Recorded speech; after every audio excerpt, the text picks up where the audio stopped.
নাম দিলেন অভ্যাস। নবীজি সাল্লাল্লাহু আলাইহি ওয়াসাল্লাম প্রতি মাসে রোজা রাখতেন 3টা।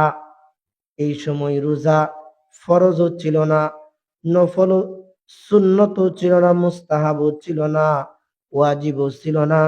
নবীজি সাল্লাল্লাহু আলাইহি ওয়াসাল্লাম প্রতি মাসে 3টা করে রোজা রাখতেন। সাহাবায়ে কেরাম দেখতেন আর আমল করতেন।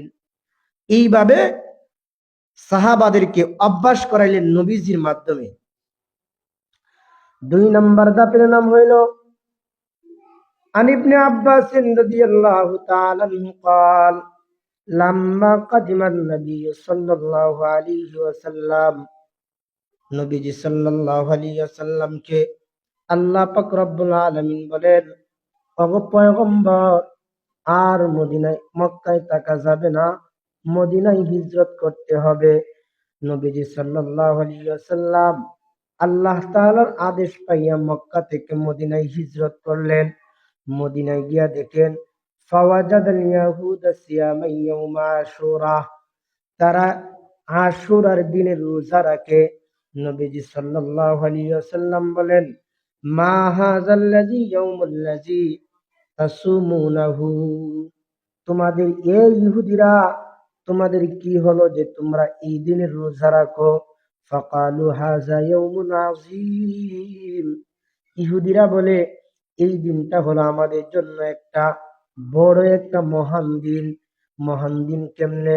বলে, নবীজি ও গো মুহাম্মদ, আল্লাহ পাক রব্বুল আলামিন এই মুহররম মাসের 10 তারিখে, আশুরার দিনের 10 তারিখে আমাদের নবী, আমাদের পয়গম্বর মুসা আলাইহিস সালাতু ওয়াস সালামকে ফেরাউনের কবল থেকে, নীল নদ থেকে বাঁচাইছিলেন। এই জন্য মুসা আলাইহিস সালাতু ওয়াস সালাম শুকরিয়াতান হিসাবে একটা রোজা রাখেন, মুহররমের 10 তারিখের রোজা। এই জন্য আমরা ইহুদিরাও মুসা নবী থেকে আমল করি। মুসা নবী যেহেতু আশুরার দিনে একটা রোজা রাখে, এই জন্য আমরাও একটা রোজা রাখি। অর্থাৎ মুহররমের 10 তারিখের রোজা আমরা ইহুদিরা বড় দিন হিসাবে মনে করিয়া রোজা রাখি।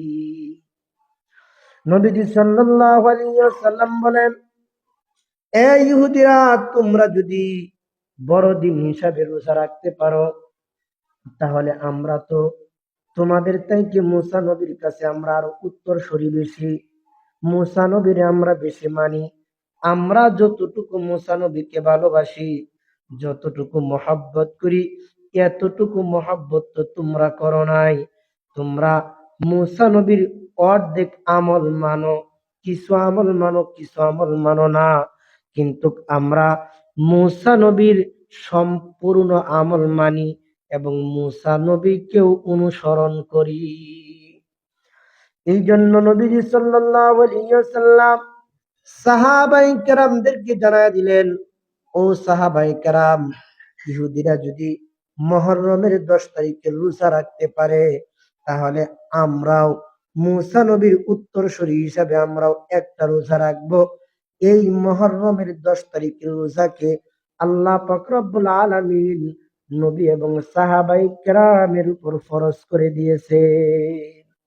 একটা রোজা 2 নাম্বার ধাপে একটা রোজা ফরজ করছে। 3